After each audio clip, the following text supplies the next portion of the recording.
தீ இந்த டேஸ்ட்ல இந்த மனுஷன் இந்த காப்பியை குடிச்சா நாளைக்கு நம்ம காப்பியை மதிக்கவே மாட்டாரே. நான் கொடுக்குற காப்பி தான் பெஸ்ட் காப்பின்னு பில்டப் பண்ணி வச்சிருக்கேன். இதுக்கு ஏதாவது ஒரு வழி பண்ணுவோம். ஏங்க என்ன அந்த முறுக்கு பாக்கெட் ஒன்று வாங்குறீங்களா? வாங்கிட்டு வரேன். அவசரத்துக்கு தண்ணி வருதா பாரு.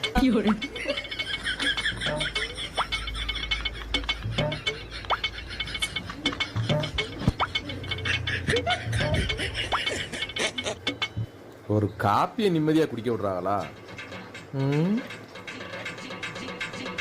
காப்பி தானே, காப்பியாத்தையும் இருக்கும். ஏங்க என்ன ஊத்து ஊத்து பார்த்துக்கிட்டு இருக்கீங்க? எல்லாம் நான் வைக்கிற டீ மாதிரி டேஸ்டா இருக்குமா? கடை டீனா அப்படி இப்படி தான் இருக்கும். அட்ஜஸ்ட் பண்ணி குடிங்க.